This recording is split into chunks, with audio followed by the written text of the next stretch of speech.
Welcome to Senate Education 130 on Thursday, April 14th. We're starting our day, I will pass these out, with a bill that is in Senate Judiciary, has been voted out of Senate Judiciary.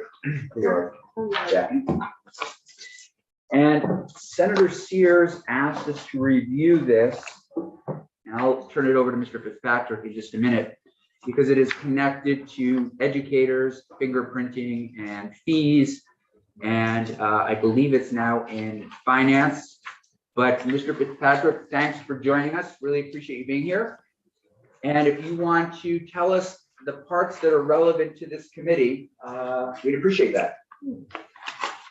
Sure, happy to. Good afternoon, everybody. Thank you to the chair and to the committee. This is Eric Fitzpatrick with the Office of Legislative Counsel here to talk for a few minutes with the committee about, as the chair said, a bill that has been voted out of Senate Judiciary. It's now in finance. In particular, there's a section, and it's section 37 of the bill. It's the annual Judiciary Miscellaneous Bill, which I'm sure this committee is familiar with miscellaneous bills as well. This is judiciaries this year. And in particular, the two sections actually are connected, 37 and 36. But the education-related piece in section 37 has to do with fingerprint fees for criminal background checks. And they are, sort of to back up a minute, background checks are required in various circumstances throughout the law, throughout Vermont law. Typically applies when there's a vulnerable population, perhaps an occupation that's dealing with children or with vulnerable adults. But there's a number of different places in the statutes where background checks are required in order for someone to continue participating in the profession. This section 37, has to deal with people who are involved in the education profession. That can be anybody who's licensed under Title 16 has to have a background check. Anybody who's in a situation, or even an employee or a contractor of a school who might have unsupervised contact with children, substitute teachers, aides, all these folks have to go through a background check. And typically, actually always, in order for the background check to proceed, there needs to be a fingerprint done of the applicant. And once the process, the way that happens is that the state of Vermont has about 15 what are known as fingerprint identification centers, typically run by sheriff's departments. There's a few that are run by municipal police departments, most often sheriffs though. And so the person who's applying will go into the fingerprint identification center, they'll get themselves fingerprinted, and then that fingerprint accompanies their name and their request for a background check, and that's sent along to VCIC, the Vermont Crime Information Center, and they conduct the person's criminal background check using the fingerprint that they obtained at the sheriff's office. So, as I say, that's done in quite a number of places in Vermont law. What the Senate Judiciary Committee heard was testimony from the Sheriff's Association that the current fee that they're able to charge by statute for these fingerprint checks, which dates from the early 1980s, is no longer sufficient to cover their costs. For example, the Windham County Sheriff recently had to replace their it's known as their AFIS, their automated fingerprint identification system, and it costs $20,000 to replace it. And they're finding their fees are insufficient. So that's why the proposal, and not only that you have in particular in section 37, when it has to do specifically with people who have to get background checks and fingerprints for the educational profession. But if you notice the preceding section in the bill, section 36, in other words, it's not just singling out folks who are the education profession. The fee for fingerprints requested by the sheriffs is to increase across the board to $35. And that's to anybody. It can be, for example, adoption, medical professionals, daycare centers. Excuse me for a second. Sorry about that. Anybody who would be required by statute to get a background check, which has to be accompanied by a fingerprint, would have the fee increased under the proposal. So it's pretty straightforward, and that's the idea and the reasoning for it. But happy to take any questions as to anything else the committee might be wondering about. I mean, the cost of doing business is going up, so it seems reasonable to me. Senator Hooker? Thanks, Eric, and I agree that the fee needs to be increased. My question is, as a former teacher and substitute teacher, when I went to apply to be a sub, I had to have my fingerprints done in that district. Is there a reason that fingerprints on file can't be used? I mean, I happily pay the fee again to have my fingerprints utilized or whatever, but is there a reason that people can't use, have their fingerprints on file with the state and have them used so that you don't have to have it done over and over again if you move from district to district? I think you probably certainly could authorize that by statute. I know that the current practice, though, is that the fingerprints are destroyed immediately for privacy reasons. So unless it's for purposes of a criminal conviction, in which case those fingerprints are saved, these fingerprints for purposes of background checks are destroyed for privacy reasons. So, okay, and that was, I don't think that's ever been made clear, certainly not to me. right, That's interesting. Thank you. sure. And just to clarify, this is superintendents, principals, teachers, support staff, everybody. Yeah, it's a pretty lengthy list. It's Anybody in who can Title interact. 16. Pardon me, sorry. Anyone who's interacting with kids in the school. I think Exactly. my wife had fingerprints done last year to go on a field trip. She was gonna be a chaperone on a You field had trip. to do that as well. Okay. No, Yeah, you had to. Yeah, I think the language is anybody who's in a position that may result in unsupervised contact with children. Mhm. That It's pretty includes child, Pretty broad. includes childcare, not just schools, right? Yes. Childcare. And I've heard that same issue that Senator Hooker brought up, that you work in one childcare center and then you just get a job across the street at another childcare center. You have to do the fingerprints again, but that's helpful to understand because they do the background check through the computer. Then once it's cleared, they destroy the fingerprints. Exactly. And And they're not good for a certain amount of time. It seems like, I guess you could have been convicted of a crime between 1 week and the next week when you change jobs or something. Yeah, I mean, in theory, if there had been a subsequent conviction during that short window of time, I mean, I suppose there's always a potential for some lag time there. Right. It depends how fast the VCIC, the Crime Information Center, can load new convictions into their system, I think. Senator Lyons. You're all set. I just don't know about the repeated expense for people. I can't imagine that having all of these fingerprints taken over and over again is sufficient to pay for the work that's being done. Is there a printout is there a fiscal note that goes along with the need for this and then how this covers those expenses? I am worried a little bit about child care providers. The cost. Yeah, I am. $35 is a lot. Yeah. Yeah, no Mr. fiscal note. Not aware of any fiscal note, no. Okay, Senator Persley. And it does, maybe the chair doesn't want us to talk about it too much because It's it's reserved for an hour. it's not really our bill. We're just looking at the part. How long does it take? Because that's another thing I've heard from childcare providers is that they hire somebody, they say, okay, go get your fingerprints. And you could start on Monday, but they say, well, weeks go by and they haven't gotten cleared. Yeah, very true. They back up. because they only do it at certain times. Right. Only do certain times of the day, or they run it. I just assume that they do the fingerprints, they run it through the computer and then they They destroy them all in the only same have hour. those appointments at certain times, at least that was the Right, experience but that I had. Even if you get an appointment, like they don't run the fingerprints, it seems like it takes some time to get cleared. To get it. But I don't know if you, Mr. Fitzpatrick, have any information about why what the delay is.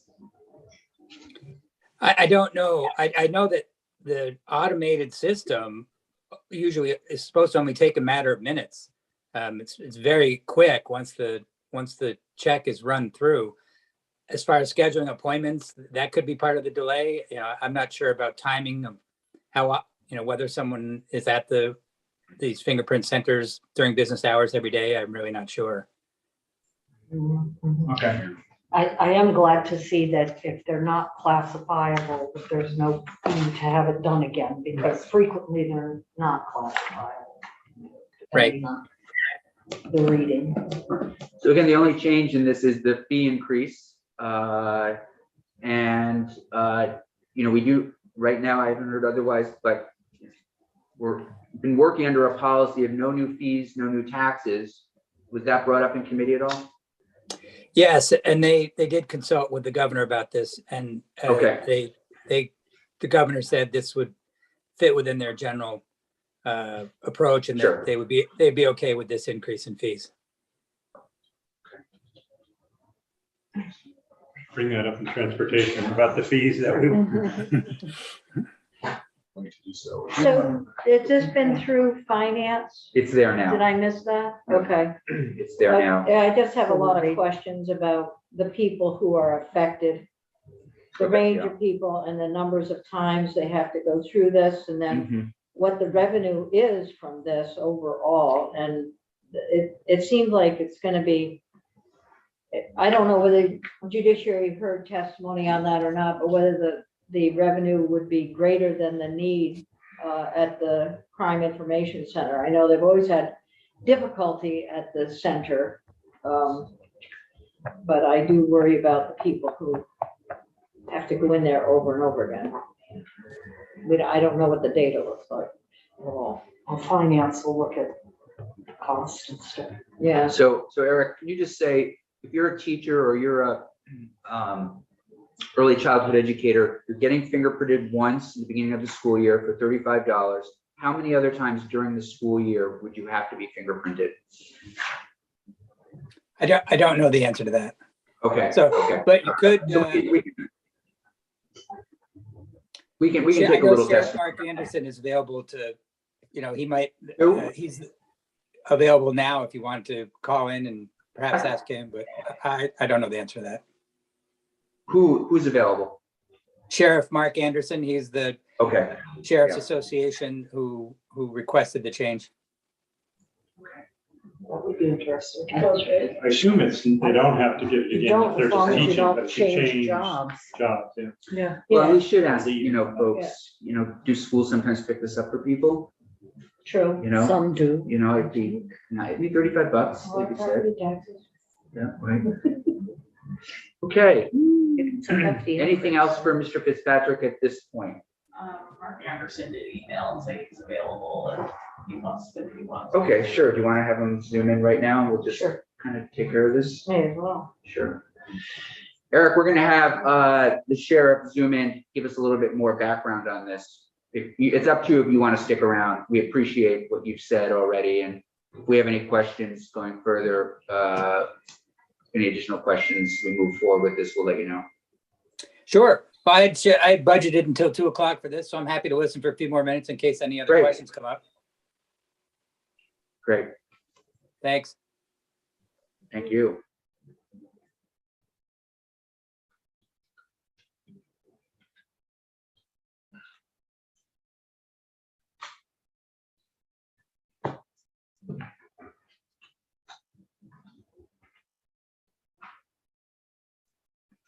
It's interesting. I never realized that they destroyed the fingerprints right after, because I remember there was a time when they were fingerprinting kids so that they'd have kids' fingerprints on file. Yeah, they I do don't that know, when I was a do kid. they still do that, or is that a private? I remember having it done. Kidnapping.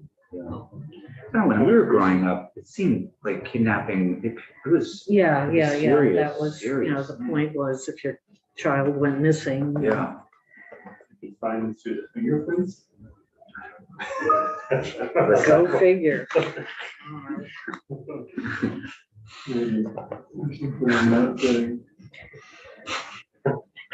I You should start taking fingerprints on Right. I remember Every taking, bus, when my yeah. son was in Right. about kindergarten, taking him, no, this was, 35 years ago. Do you remember those stranger danger? Yeah, yeah, yeah. All that stuff, you know.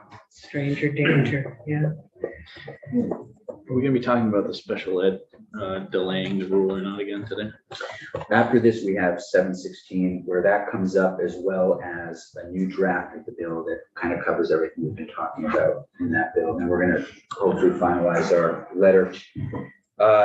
Just so you know, we're doing it in finance next Wednesday. Is it gonna be today? No, I guess she's on next Wednesday, or she's gonna want us in, according to Pam. I heard it was. Is that me or you? I don't know, I think but it's you. Oh, it's me, so Ann asked us to put it in the last week, buzzing the tape. but you might have your grounds Sounds on that more than I did. On Monday, I heard it was. gonna be Thursday. Oh, and then they did change it. Yeah, they did. It was gonna be Wednesday and then they changed it.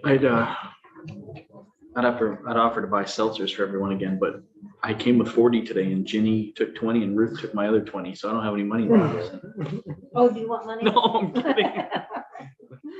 They caught me in the can't get hallway. and fingerprinted? It was like a shakedown in the hallway here today. Wow. Got an expensive committee. Yeah, A we lot of do, yeah. Committee expenses. that's for He sure. doesn't know, it's just getting started. You just tell, it's like, oh, this is, it. Yeah, I need some. we all money. put in $20. Right. For sure. Lions has a new necklace on. Yeah.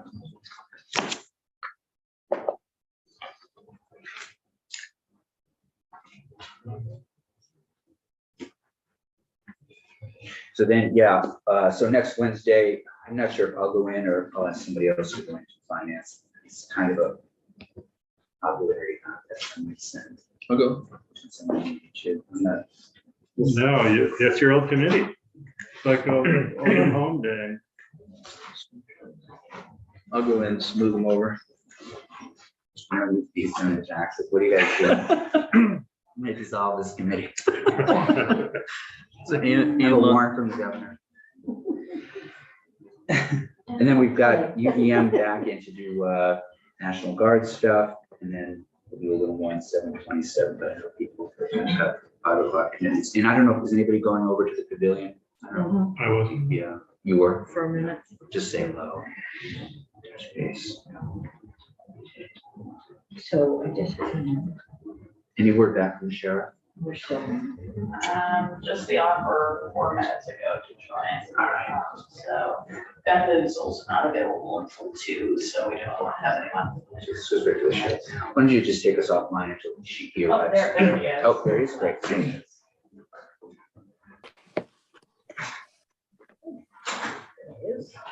So- I may have just, oh, sorry. Sheriff Anderson, good to see you. Good afternoon. Thank you for the time to be able to speak to this. Yeah, we really appreciate you coming in. This is Senate Education. We don't usually have an opportunity to have you in here. As you know, Senate Judiciary sent us a bill that increases the fee for everyone, but we're with an eye in particular toward our educators, school administrators, and others. We're just wondering if you could give us some background as to why the increase is needed. Yes, thank you. For the record, Mark Anderson, I'm Sheriff of Windham County. I'm also the president of the Vermont Sheriff's Association. While this is not specifically a bill, I should say the fingerprint fee is not specifically a bill that serves all the sheriffs. It does serve the fingerprint identification centers, which I believe you've already heard testimony about. That fee has not increased in a number of years. I believe it's 12 years, so I don't. Okay. About 12 years, I believe. Okay. The purpose of fingerprinting for non-criminal applicants is to ensure, usually it's a trusted adult status. And so people who work with children, vulnerable populations, or dangerous materials, that they've been vetted by the various professional regulations that their various organizations would represent. So in terms of education, AOE. The Agency of Education requires teachers to have fingerprint supported background checks when they're working in unsupervised capacities. This is part of the licensing process, and so it's not necessarily changing a school, but rather as it applies to the licensing. There was, I want to say about 3 or 4 years ago, there was a move that AOE made in which many of the records either expired or they were lost. And so a number of people were required to undergo fingerprint support background checks again because they couldn't be verified. These are records checks that have ensured that teachers who have had past misconduct in other states or under different aliases were not allowed to work with children or vulnerable populations. One of the reasons for the fee increase, I mean, obviously, over the last 12 years, costs have increased for not just personnel and retention of personnel, but also, I mean, the systems that we use have improved. And so I heard some testimony from legislative counsel regarding speed. The nice thing about having the automated fingerprint identification systems is that that allows for an automated and near immediate, usually about 5-minute response for fingerprints to be analyzed, cross-referenced across millions of records, and then returned to the Vermont Crime Information Center where they can be processed. There can be influxes of applications that do cause slowdowns. That can be anywhere from, at one point, my agency was responsible for fingerprinting every child care center in Windham County because they were not required to have fingerprints prior to some date. So all of a sudden we had an influx and we increased our normal fingerprinting schedule, which is roughly 8 hours a week, up to 40 hours a week to accommodate it. With licensing requirements for AOE, I think it's every 5 years, and you may know better, but I believe it's every 5 years that we'll see teachers come back to, teachers or administrators come back to be fingerprinted again. And that, again, ensures that they're maintaining professional standards in and outside of the school. But this is just a small piece. The cost of a fingerprint, automated fingerprint machine, I just replaced mine, it's about $20,000. With that cost, that's built into the fee for replacement as well. And so there's some counties where they have no way of being able to pay for these machines. And so they're using ink print cards, the black ink where you roll your hand on a paper card. Those are mailed off to be analyzed by a fingerprint analyst who would have to put hands-on time on that, which does slow down the process. So being able to purchase the automated fingerprint machines significantly increases the ability. Normally, we purchase those through grant funds. Those grant funds are no longer available. Thank you. Senator Persley. So, sorry, Sheriff, if I missed this, did you say that, so some places have the automated machines and some counties don't? They just haven't had the funds yet to buy the machines. So that's why there might be delays in some counties and not others. That's correct. And then we also, this isn't a service that is ordered by any one entity. So I believe Rutland County, the Rutland Police Department has, or is the fingerprint identification center, whereas in Windsor County, the Springfield Police Department, I believe the Hartford Police Department are fingerprint identification center. So there's a variety of different funding mechanisms that underlie a variety of different organizations who provide this, but it is regionally dispersed to simplify the ability. So it's not just the Department of Public Safety who is doing this through Waterbury. Senator Lyons. So as we're looking at this, we're very conscious of the folks who are being fingerprinted. So there are a number of child care providers, as you said earlier, who might have some mobility and go from one facility to another. And our concern is that if they have to have a fingerprinting done $35 each time, they don't earn a lot of money. They earn very, very little. So this is a big chunk out of their paycheck. And I don't know whether or not you did any cost benefit analysis or whether you looked at the numbers of people you are dealing with here and what, so just trying to get some fiscal analysis of what is being asked for. But I am particularly concerned, there are teachers in the same boat and so on. You understand this, I know, but so what kind of fiscal analysis have you done to demonstrate that this is the right number and the number of people and who are being affected? So the fiscal analysis was done based off of the Consumer Price Index over the last roughly 12 years, which shows the increase. We, in terms of people affected, though, our experience has been that most employers are providing coverage for the fee. So this is often school districts and the child care provider themselves, not the individual worker. And they treat it as a cost of business.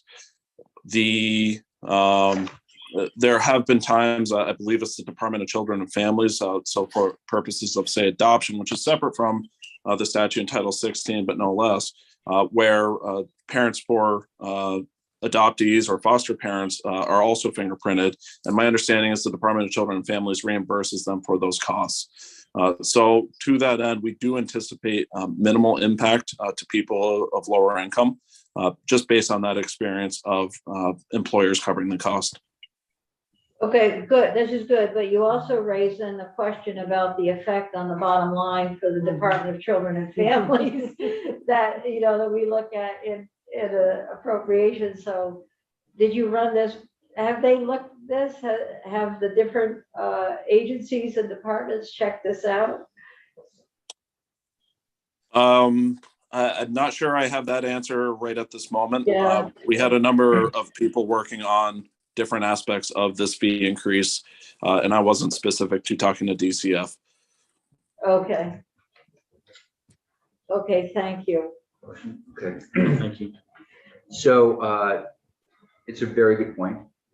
I think so, and we have heard, just briefly, I received an email, the NEA opposes the fee increase.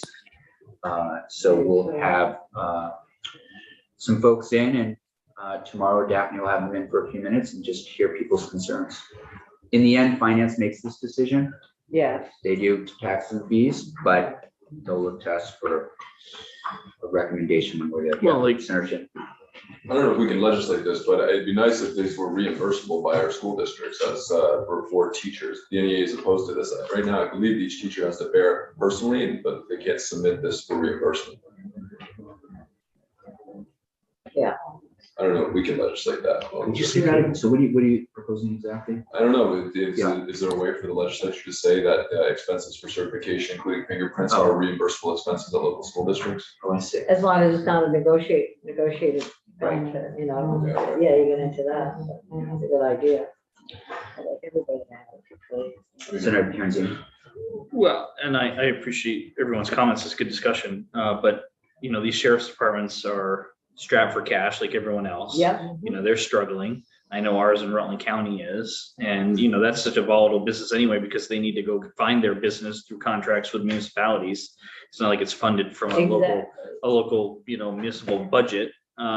So someone's got to pay for it. And it's surprising to hear me say I'm okay with the fee increase, and then it's a little odd that I said, but so I don't know, something in the water here today in Montpelier, but no, and maybe we could take a little of that money from the universal free lunch and pay for fingerprints. So what do you think, All Senator? sorts of A lot of opportunities. A lot of options on the Well, table. yeah, no, and it's not so much the fee increase. We've known that there is a need for a fee increase. I'm looking at the dollar amount there. Sure. That's a big. I mean, if you're making $15 an hour, Yeah. at an early childhood center, it's just 2 of those hours plus. I think the average in Washington County is like 13 bucks. Is it? Yeah, I was gonna. So- I would certainly be in favor of what Senator Chittenden said, and make it an expensible, a reimbursable kind of expense, thing, Yeah, and so the employee doesn't have to take that on themselves. Yeah. yeah. And can I just Yeah, sure. clarify with the sheriff that these fingerprints are destroyed once the background check is finished? Because, we were talking about having to go through this over and over. Yeah, so they are destroyed because they are non-criminal fingerprints. There's two things. One is this capacity. The FBI is actually the ultimate recipient of the fingerprints to make the analysis. So there's a storage piece where if we were to fingerprint everybody in the country, it becomes immensely more expensive. Back in the days when we had paper cards only, the measurement used was that the number of criminal fingerprint cards could take us from Earth to the moon and back. And I forget how many times it could do that, but it was that much. So to include non-civil, there is that piece. Now that we have digital information, I'm not sure that we have that same argument there. But the second piece really comes back to a privacy standpoint. So if we have people getting fingerprinted, similar to DNA collection, if they're getting fingerprinted for a non-criminal purpose, we don't want to maintain those records. And what I'll suggest is more of the big brother information interest. If a person commits a crime, we retain it, but not in a non-criminal sense.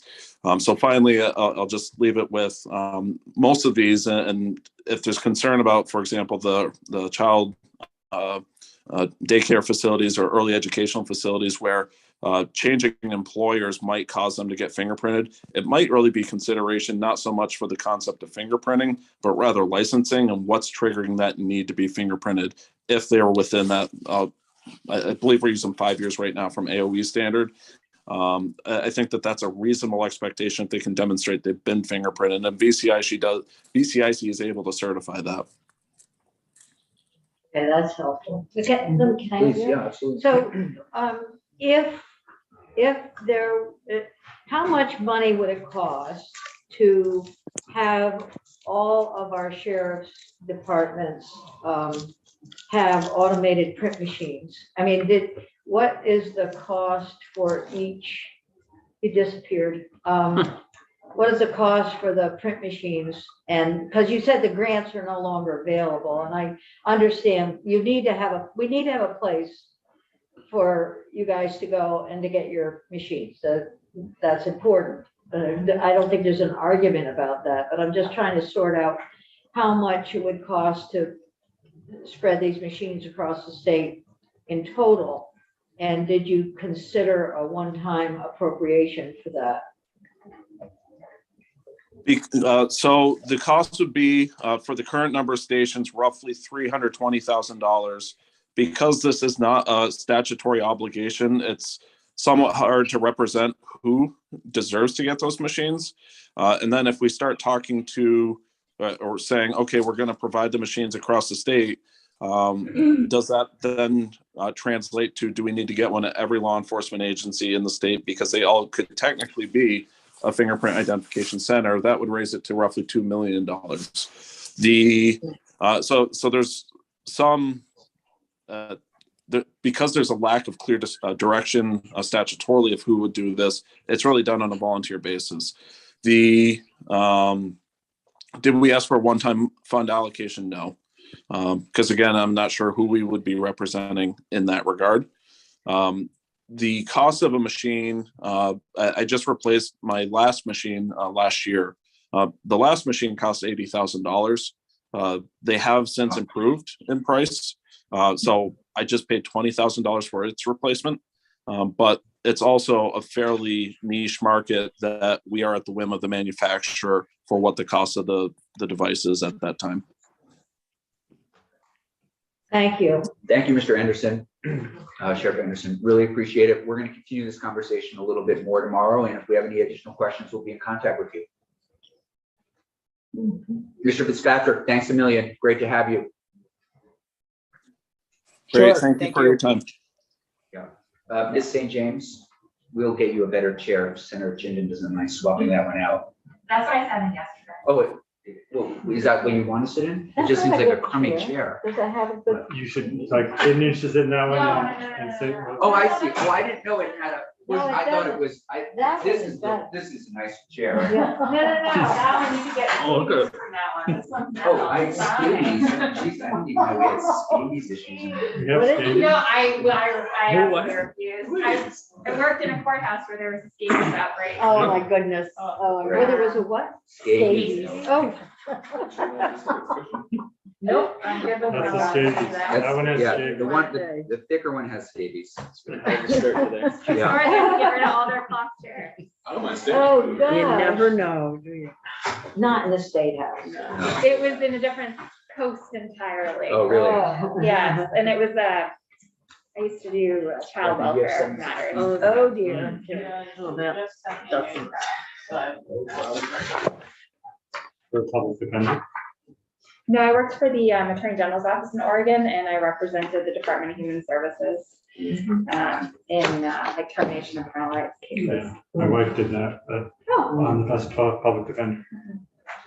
It was a little too much after like 4 years. I did not have children at that time. Yeah. So it's heavy. Ms. St. James, you have a new draft. We don't have a copy of it though. Yeah, it's being printed right now. Okay, and is it on? It's on the It's It is. draft. Okay, one. great. This is draft 1.1? 2.1. No. So- So There you go. I'm replacing the old one, so it might not have updated Okay. yet. Okay, just a minute.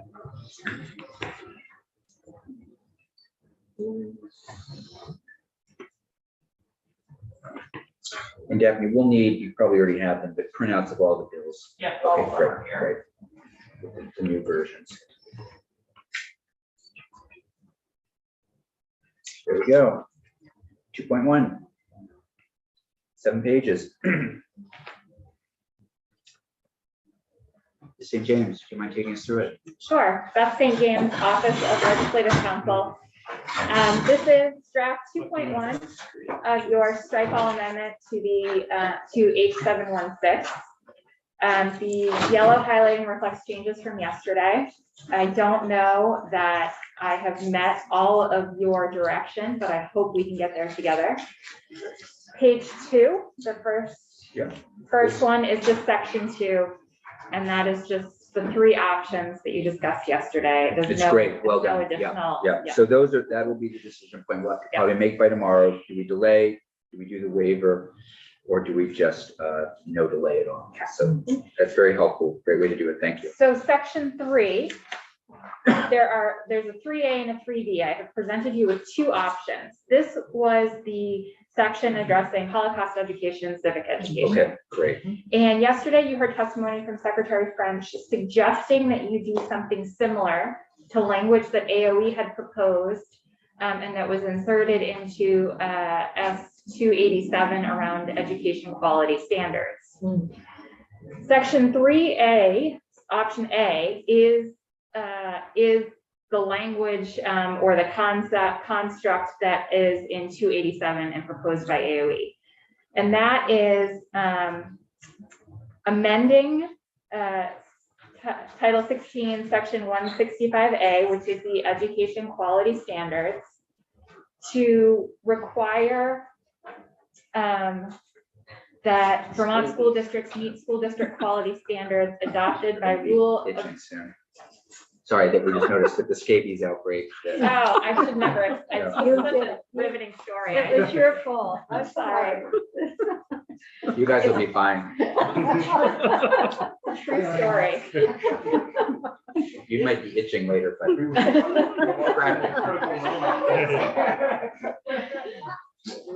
My apologies, please. No, so what AOE recommended and is in 287 is an amendment to 16 VSA 165, which is the Education Quality Standards Statute, so Green Books. And it's an additional section. So it's a new section that comes at the very end of the statute that says, in addition to the education quality standards provided in section A of this section, each Vermont school district shall meet the school district quality standards adopted by rule of the State Board of Education regarding. And then in 287, there's language about business process. And so for your bill, I've inserted the topics that you all are discussing, which is Holocaust education and civics education, which shall include the U.S. Constitution and foundations of U.S. government, political philosophy, social movements and struggles, and community engagement.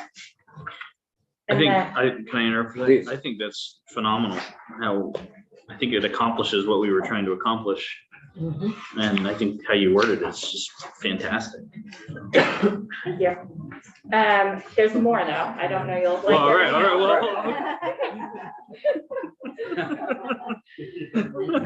In the end. Oh, darn it. Right. So, and then these standards shall include a process for school district quality reviews to be conducted by AOE. Annually, the secretary shall publish metrics regarding the outcomes of school district quality. And then section 4, which is also included in 287 and S287, is a requirement for the State Board of Education to undergo rulemaking that would put into effect the changes that the section 3 outlines. So actually, section 4 would have to take place, the rulemaking would have to take place before the amendments to the statute went into effect. So if you go with option A here, section 3 would go into effect, let's say July 1, 2024, to allow time for the State Board of Education to engage in rulemaking around those new standards. Senator Kennedy. Well, why can't that just be, why can't we just skip that step? So if you go to page 2, line 13. Yeah. So in addition to the education quality standards that's in the deleted section from the statute, each Vermont school district shall meet the school district quality standards adopted by rule of the State Board of Education. So the State Board of Education rule would be more specific and give more detail about what the standards actually are around those topic areas. Okay.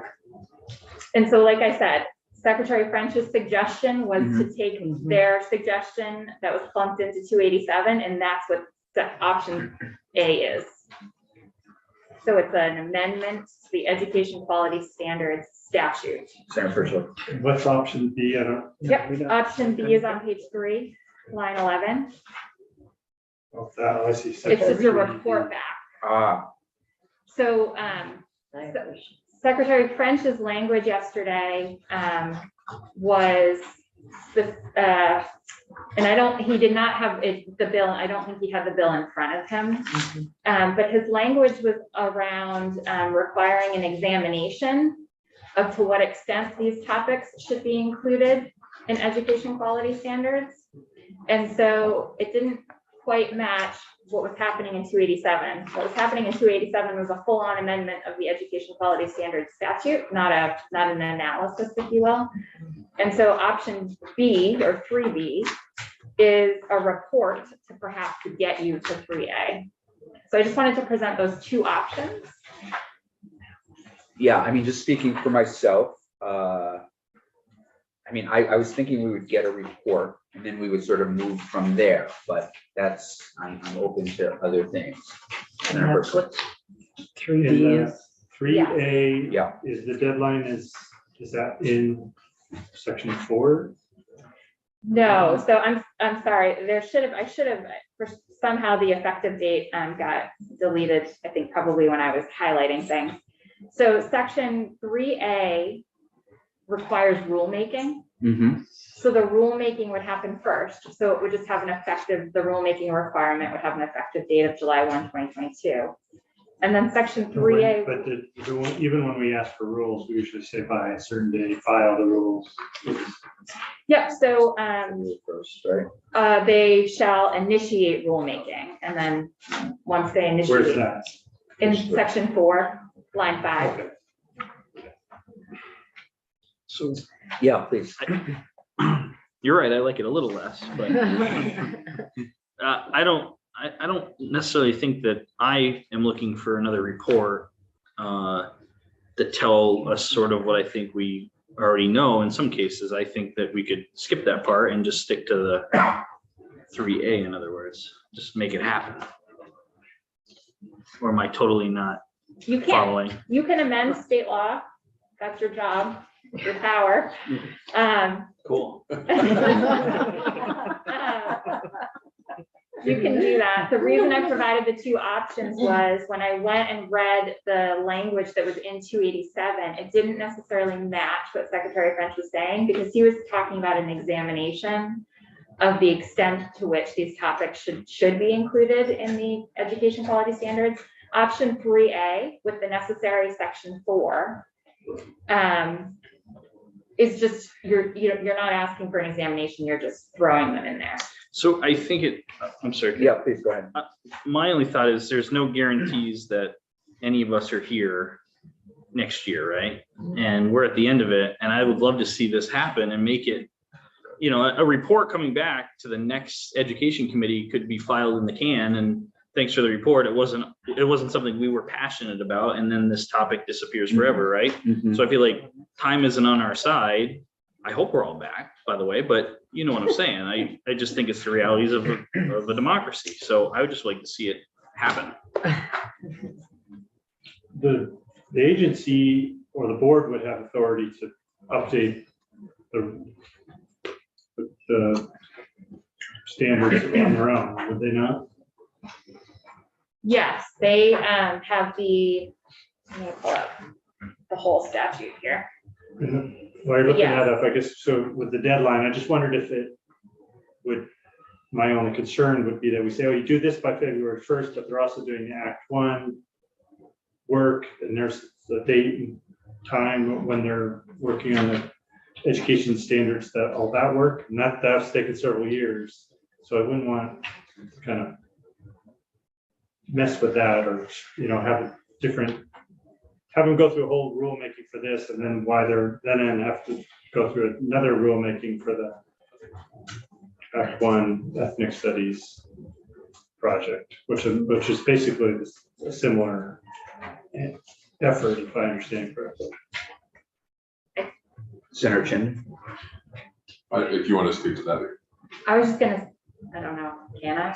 Oh, of course, sure. Absolutely. I was just gonna say that I think you heard Secretary French yesterday say that the State Board of Education was poised to be looking at educational quality standards rulemaking, but it would certainly be something that you would perhaps want to take testimony on. This is a new requirement, right? The rulemaking as far as the state board goes. Mhm. So what I was gonna say is, I had expressed initial concerns with the civics bill last year because I didn't like how it was so rigid and talked about a junior level course. In an every high school. exam, yeah. Because I didn't think politicians should be setting curriculum. This I'm more comfortable with, so I'm of a similar mind to Senator Terenzini, that this is still gonna leave it to professionals that understand the flexibility and the nuances of our school districts, and we'll have parameters that will be, I think, flexible to recognize existing structures. So I'm generally accepting and happy to go with the rulemaking process rather than the report. I would want to hear more testimony, because I agree, just if you just read it, you're like, yeah, this is a good thing, but I would want to hear from the board. I would want to hear from AOE, I would want to hear from the others saying, like, well, there's a lot of other stuff going on that we would want to make sure we're coordinating with before we just tell them to do this rule. And that's what would happen if we did the report. And the report could be stronger so that another legislature doesn't just ignore it. That gives them authority to move forward if they need it, because it could just be they do the analysis and then they decide on their own to update the standards. Senator Lyons. Yeah, so we see rules almost every week, and they come in from departments, and there's a stack of them that they're related, they're unrelated, and it's just this constant stream. So I think the rulemaking piece is fine, and if there are adjustments that need to be made, they can be made either on our side of the fence or in the agency or the board. I think it's better to get this flying, get this off the ground than to leave it. I agree with Senator Terenzini on this one. Pretty significant. And then the ethnic studies piece can come along, and if they see something that needs modification, they can bring in some modifications to the prior rules. They should do that all the time, so. There might be some sequential thinking that goes on. If they try to do everything together, then you might lose that period of reflection, so. I just want to hear from them. I'm not saying Yeah. don't do it. There's stuff. I just know that there's some known unknowns Yeah, that I'd like to We know don't know about. what we don't know. And so I'd want to hear from them. Maybe it's fine, and I agree with you that Yeah, no, you don't yeah. want to force it, but I just want to make sure we're not doing it in a rush without hearing testimony from the folks that have to do it. Senator Hooker. No, No. and I So- would say, let's have some more testimony. Yeah. So just Go to with it. clarify, and I'm sorry, if this were to go into effect in July, the governor signs it, June, what happens next?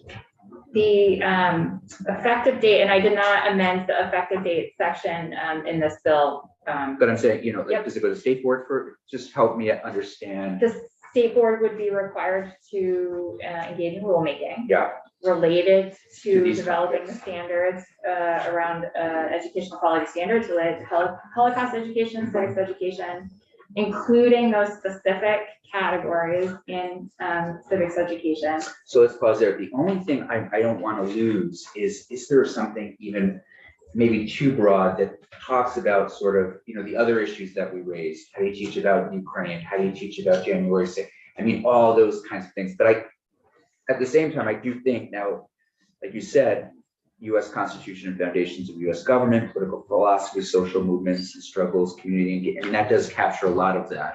You could add a Current events. global, Public and international world affairs. public and international world affairs category, Mm-hmm. global citizenship category. You can keep going. I mean, Sure. civics education, I think arguably automatically includes all of the things that are listed after it. But if you want to ensure that there are specific subcategories included, you can just list them out. No, I was just gonna say, we used to do current events, Right, or right, global right, studies, right. or whatever, so those are all things Right, that can be. that's right. And I think they're doing it. I think Yeah. our schools are Yeah. doing this, so I Yeah. don't necessarily think we need to Yeah. describe it, but to have Yeah. confidence that they're covering Holocaust. Yeah. The Right. Constitution. violence. So after the state board does rules, and then it goes to LCAR. Yes, and this requires, so again, I took the language right out of S 287 Mhm. with the understanding, and I did confirm with Jim that this is language supplied by the Agency of Education or influenced by the Agency of Education to some extent. So this requires the state board to initiate rulemaking. So on page 3, line 5, to update education quality standards to include school district quality standards as required under Section 3 of this Act, prior to the filing of the draft updated rules with the Interagency Committee on Administrative Rules. So that's the first stop, ICAR. So there would be the rulemaking, there would be public comment, and then the first stop is the Interagency Committee on Administrative Rules. Prior to that, this requires the Agency of Education to engage stakeholders for input on the draft rules in accordance with a written plan approved by the State Board of Education. I'm honestly not sure what in accordance with a written plan approved by the State Board of Education means. But again, if you're having AOE and or the state board come in, if this is language AOE supplied, I'm sure they can provide some insight. Mr. Fisher. For the record, Ted Fisher from my Agency of Education. I'm our Director of Communications for Legislative Affairs. So happy to be back in person. I just wanted to jump in here very quickly. I understand that if you want to take more formal testimony from the Secretary or someone else, and I apologize, Attorney St. James, and I'm actually trying to check our legal folks. We did work with the House on this language with regards to some of their. Oh. We worked with the House on the language where that took this section on 287. making about another thing on education quality standards that they're looking at, which I imagine will come to you at some point. What I'm not clear on in exactly this moment is whether this is a drafting error or a policy choice on the part of the House. I can go and try and clarify that with them. But what I just want to note the question about this, if you look at the part of the section where it requires us to do engagement, what we did in our conversations with the House before drafting, we were recommending following the process that the state board and the agency directly recommended in our report on rules and regulations. So this would actually, our preference would see if the agency of education will initiate rulemaking, and then the state board will be responsible for following that process that we recommended to you all in terms of they would do a public engagement process, or they would approve our public engagement process and approve our rulemaking process. So I'm not sure if the House heard us out and decided to do something different at this point. I'm trying to clarify right now. So maybe I'll have an update in a minute, but just wanted to note that if you decide to stick with having the board do rules, they have a process already outlined, it's statute that they can follow. But if you want us to do rulemaking, we might need to clarify that language. So I'll look down now for a moment. St. James, what do you think of that? I think that's really helpful, and it perhaps puts in context why I was so confused about the written plan. Okay. Currently, it's the State Board of Education's obligation or responsibility to engage in rulemaking. So without any update to that responsibility, I would suggest without specific guidance and language from the agency and the state board on what that role would look like if it's outside of current responsibilities. Right. I would suggest staying with the current responsibility of the state board, but. Mr. Fisher. I apologize. I have no clarity. We're trying to clarify with the House right now. This was the first. They adjourned about half an hour ago. Education. So it's gonna be tough to get them today. Yeah.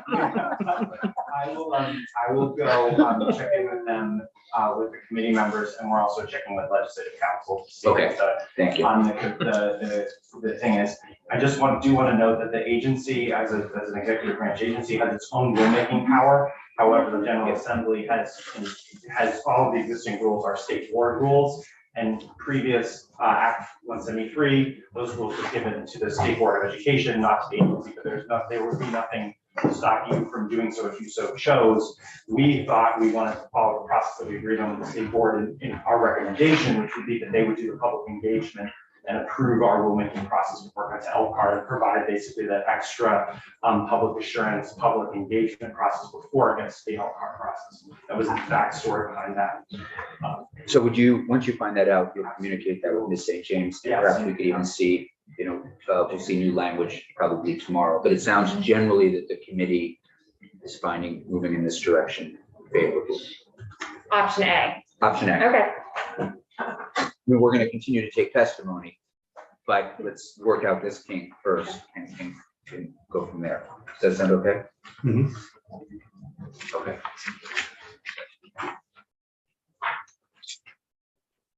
Well, I'm happy I could provide a little light at the end of the tunnel for that section, because I'm not sure I did that with section 5. Page 4. Sure. This is the Grow VT Ed Academy Yeah. peer review support program. So yesterday, at the end of our conversation, the committee had seemed to settle on wanting the goal of funding the NEA's program. Clarification. Do we just skip over the crime insurance coverage for school? None of that is new language, correct? Yeah. So, and we will hear from Ms. Zaglowski. Yeah. As soon as we can. So section 5. Section 5, yep, page 4, line 17. Thank you. There was some discussion of using a single source contract and a real concern about a performance evaluation and kind of accountability there. I have done a lot of querying of various colleagues on prescribing a single source contract in statute, naming the vendor that single source contract shall go to, making a direct appropriation to NEA itself. All of that seems very out of the ordinary, very out of the ordinary. The way that we talked about it yesterday. Fall apart. Doing the single source. Requiring a single source Yeah, contract yeah. and identifying who that should go to, and Okay. then further complicated by the fact that what type of organization it is. I am not saying it is legally impossible, but I have yet to encounter an opinion That has said it's a good idea. correct. That being said, is this language represent new thinking? Yes. Terrific. So what I have for you to consider is a grant program. Oh, So the that was person, genuine. No, it was completely genuine. It sounded. begins with a short purpose section. The purpose of this section is to encourage and support the development, and again, this is section law. Mhm. The purpose of this section is to encourage and support the development and retention of qualified and effective Vermont educators. To combat the growing educator shortage throughout the state and meet the needs of Vermont students, it is necessary to invest in non-traditional educator training programs. And then subsection B on page 5, line 3 is the grant program. Okay. In fiscal year 2023, there is established the peer review support grant program to be administered by the Agency of Education to provide grants to expand support, mentoring, and professional development to prospective educators seeking licensure through the agency's peer review process with the goal of increased program completion rates. The subdivision 2 program administration, the agency shall adopt policies, procedures, and guidelines necessary for implementation of the program described in subdivision 1 of the section. Eligibility criteria. The agency shall issue grants to organizations with established programs designed to provide prospective educators in the peer review program the support necessary for successful completion of the peer review process by providing support through the practice exam process, local educator led seminars designed around the Vermont licensure portfolio themes, local educator mentors, support in completing the peer review portfolio licensing process, and continued professional development support within the first year of licensure. Page 6, line 3, subdivision 4, a report requirement. On or before January 15th, 2023, the Agency of Education shall report to the Senate and House Committees on Education on the status of the implementation of the peer review support grant program and a summary and performance review of the programs to which grants were awarded. The report shall include any metrics used in the performance review, the number of program participants, endorsement areas of participants, feedback from participants and mentors, and any recommendations for legislative action. And then there's an appropriation cut in half from what you had yesterday. Right. So 712,500 from the education fund for the purpose of funding the grant program. Committee.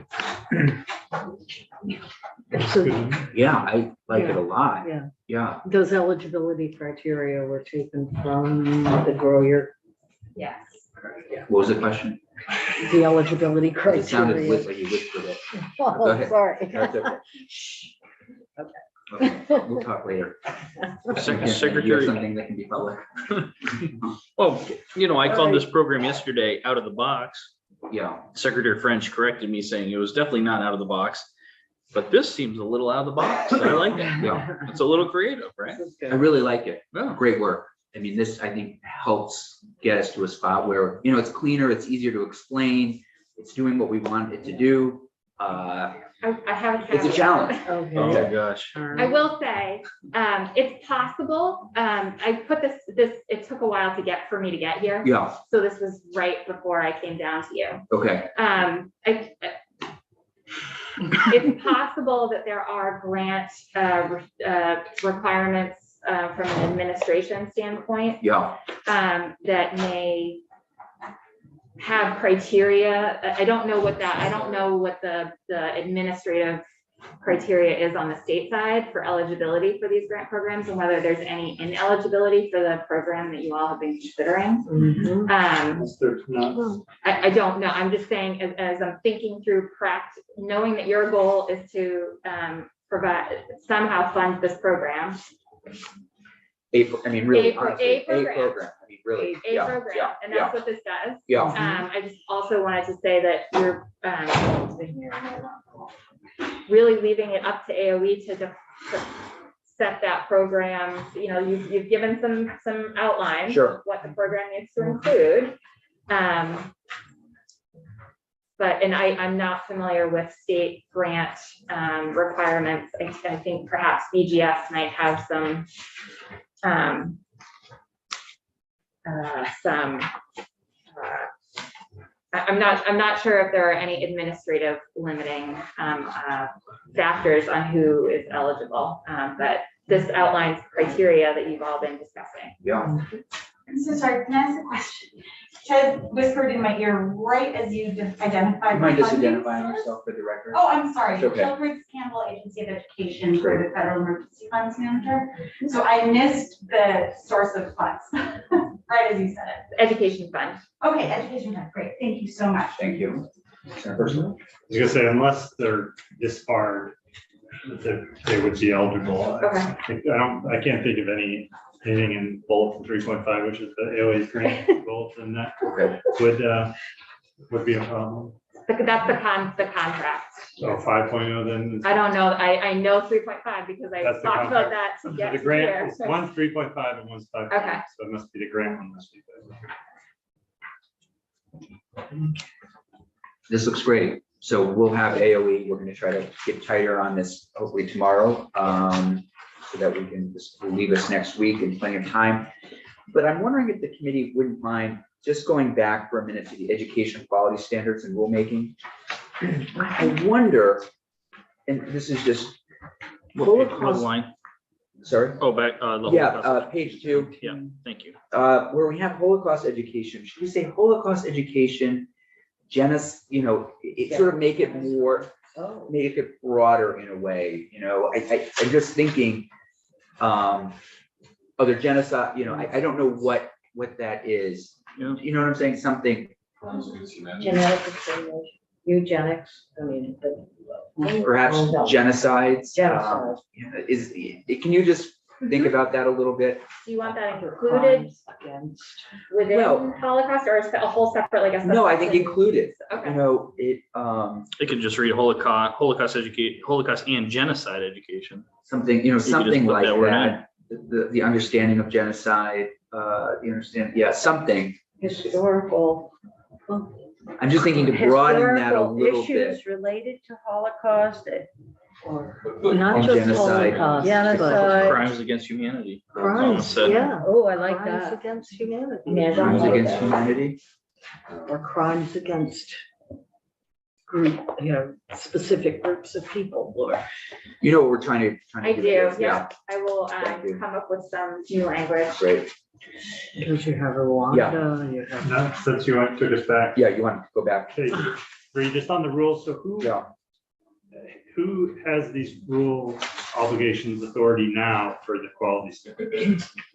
They're currently State Board of Education rules. But this says, the Board of Education will initiate the rulemaking, but the Agency of Education would do the stakeholder engagement. And that's what Ted was talking about, why this confused. Okay. Yes, So he may clarify that. I think it might have been a Sure. miscommunication. And the Board of Education hasn't seen this. I've not been directed to share this with anyone Yeah, other than we'll have you them all. in tomorrow. Just have them give us the feedback. Didn't we get a memo from them about this bill? Yes. Holocaust studies. You mean the initial bill? Maybe it's another bill, yeah. No, just recently. They said they loved it. They did send us a memo, Yeah. but not, what was that memo? Oh, no, I mean, they said 727. 727. Yeah. Yeah. Okay, thank you. You'll stick around, do you mind? We have Ms. Zaglowski here. Oh, yes, sure. So just Yeah, before I please. leave the hot seat, so we're waiting on some clarity on rulemaking process, Yeah. the non-scabies seat. I'm gonna add some language on genocide and crimes I against can't even hear it. humanity. It's so old. Sorry. I'm adding some language against Okay. about genocide and crimes against humanity and no changes to proposed section 5 at this time. Nothing to section 5. So what I would like to do, if it works for you, Ms. St. James, is we'll hear from Ms. Zaglowski. Then after that, we'll look at a new copy tomorrow with hopefully new language from Mr. Fisher as well as you. And we'll have AO8 in tomorrow and a few others to weigh in on this. And hopefully we'll leave tomorrow one step closer. Can I ask if, Please. if the agency is proposing, that rulemaking occur according to the relationship in their report? Is that something you're interested in seeing here? Absolutely, Okay. absolutely. Ms. Zeglowski, Good afternoon. great to see you. This might be brief. We are looking at section 4. When the secretary, I don't know if you heard Secretary French's comments and questions yesterday regarding section 4. I did not. So he does not understand why this is necessary. I think that is the best way to summarize his comments and concerns. So wondering if you would bring us back to why this is important. So I'll just summarize the comments that were provided by the two witnesses from Vermont School Board's Insurance Trust.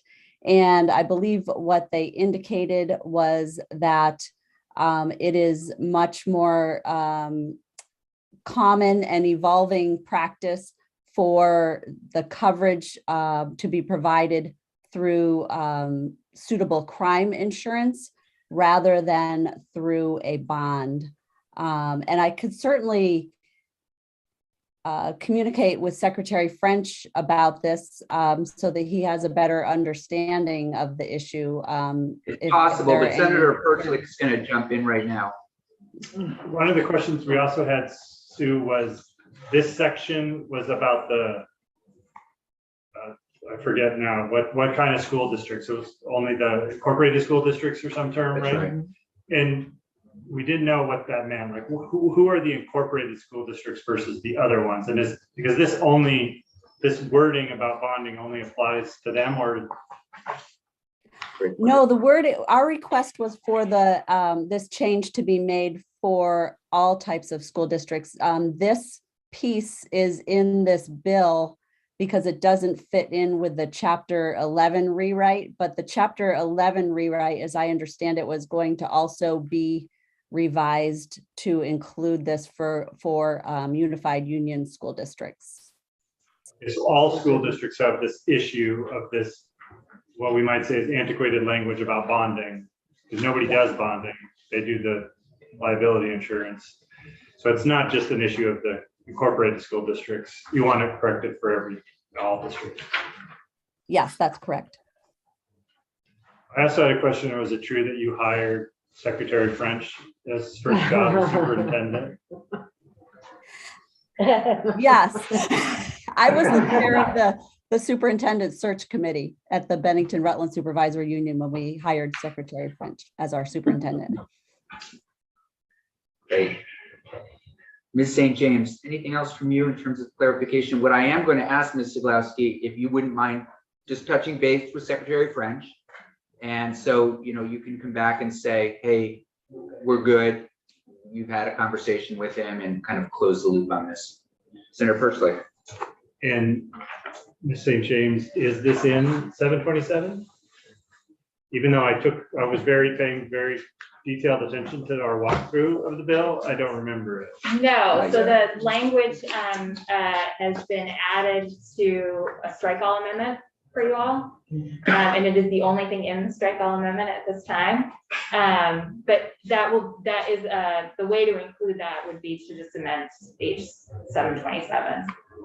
But that language was proposed after it left the House. So just to clarify, we do have to do the work in 727 and we have to do this work as well to complement that. Yes, and I don't believe, and Ms. Zeglowski, can correct me if I'm wrong, but I don't believe that there is bond language related to these positions in the town school district subchapter of the school district chapter. So this language only occurs in the incorporated school district subchapter and the union school district, which is page 727. I believe that is correct, yes. Okay. Good. Okay. Finally, Mr. Robinson. Good afternoon. Thanks for joining us. There's new language. I don't know if you've had an opportunity to review it. I clicked on it when I entered the committee, and I had very brief moment to read it, but not comprehensively. Okay, so what's are we moving in the right direction here? So I listened to your conversation yesterday afternoon, and I would say that we have, as a general construct, we have a pretty strong preference for how it was worded previously, and the reasons for that is we would be comfortable with and have a long 20-year practice of entering into MOUs with individual districts to provide professional development, where it specifically spells out these are the program dates, these are the teachers, and feel that would be a better construct to, I believe, get it what I heard the committee talking about yesterday, rather than having us receive the funds from the Agency of Education and then pushing it out to school districts. Using the construct as before, the AOE pushes out to school districts. We'd be, as has been past practice, we can enter into an MOU with those districts that have participants in this program to deliver those services. St. James, I mean, that brings up the similar concerns that we were talking about when you first arrived. Some of them. Well, so I think what Mr. Robinson is talking about is still having the money float it to AOE and then directly from AOE to the school districts. The only way to do that would be to have this, the original language was very loose in that it just require and would need, I think, some updating, but it was very loose, and it just made a lump sum appropriation and required the funneling of that money through to the school districts when the school districts identified that they had a program participant in this specific program. Having had the conversations that I've had in trying to get at the sole source contract issue that was discussed yesterday, I'm not sure it would be advisable to call out the specific program in statute in session law. Did you hear that, Mr. Robinson? That concern about, yeah. Okay, and you agree with that concern? I don't know that I have the ability to agree with the concern specifically, but I understand what you understand. The concern. Yeah. Senator Persley. Mr. Robinson, because I think this might work, because the agency, I mean, if they're working with NEA and developing the program, they could design the program to have different parts of the money flow directly to the schools. They could give some to the NEA, they could give it to the schools, they could give it to the teachers. They could design the program however works best, the way it's written today. I'm just wondering, maybe, I think from our, if you're basing your thinking on our testimony from yesterday, this is quite different than I think what we were talking about yesterday. Yeah, no, I understand that. And I do, I was flying in from a meeting with the treasurer's office on other hot topics. So I did give it a quick glance. And so I guess what I would say is I understand the eligibility criteria is outlined on page 5, line 12, I believe is what you're referring to, Senator Perchlik. Well, that's part of it, but it's, the agency shall develop the program, in line 9 or even line 4, so like they will do this program, and then the eligibility criteria is for the grants. I guess I would wonder if you think the eligibility criteria would prevent them from sending money directly to the districts or directly. I understand your question. I apologize for my confusion. I'd have to read it a little bit more closely. I think we would be, we came to this with, sort of scaling up something that we're already building out, and we're trying to echo that as much as possible. And what I outlined to you is how we're running the program in the Northeast Kingdom. So what we're trying to not do here is have a situation where now we're receiving funds that then we're responsible for distributing out to school districts. And I apologize if I have not read the language closely enough and I misinterpreted that. That's not what's happening as currently drafted. Why don't you have a careful look at the language? We're gonna continue this work tomorrow, and perhaps you can be in touch with us, and feel free to please copy Ms. St. James, and we can try to hammer some of this out. This seems like it could be quite workable as drafted, in my opinion, please. So Colin, can you just remind us, right now, the money, like for the mentors, how does that flow in the program you're running now in the Northeast Kingdom? Yeah, so sort of for the 7 districts that are working on the Northeast Kingdom project, we've entered into MOUs with those districts for delivery of, you know, the program as outlined in the scaled up version, right? Yeah. As it specifically, you know, relates to the flow, the local districts and the local district leads and the mentors would be paid from those sort of per participant costs sent to districts, paid for by the districts, right? So that dollar would flow to the district, then to the mentors and the district leads. As I think Beth St. James pointed out yesterday, things like books and the content leads, which would be providing the specialized instruction for early elementary school, special education, middle grade instruction, those would be nationally board certified teachers that basically the faculty of this program that we would be coordinating at Vermont NEA along by Dr. Julie Longchamp and her fellow. And so through these MOUs with local districts, the compensation for those content leads and the books would flow there. I think you could follow the current draft. Maybe when you take a close look at it, there's additional language. But I think the way it's written now, that would be doable. But maybe you want to be more specific about those delineations in the wording. Understood. I appreciate and also duly apologize for not having time to dig into the redraft. No problem. It's that time of year. Yeah. So we'll see you back. We'll look for an email later this evening, but also we'll have you back tomorrow. Okay, wonderful. Thank you all for your work. Appreciate it. Thank you. We're gonna take 10 minutes. Take a break. I think we're good on this until we see a new draft tomorrow. We'll see what Mr. Robinson produces, and then we're gonna come back and jump into the economic development stuff. Do you need me And for then- that? No, Okay. I believe, who do we have coming, Daphne? David Hall. David Hall. Do you want me in the room for the 727 discussion, or could I? Yeah, I mean, if we, we do have to stop probably by 4:45, so we'll see how much we can get done. Otherwise, we'll be in tomorrow. But do you want me in the room if that discussion That's up to happens? you. Okay.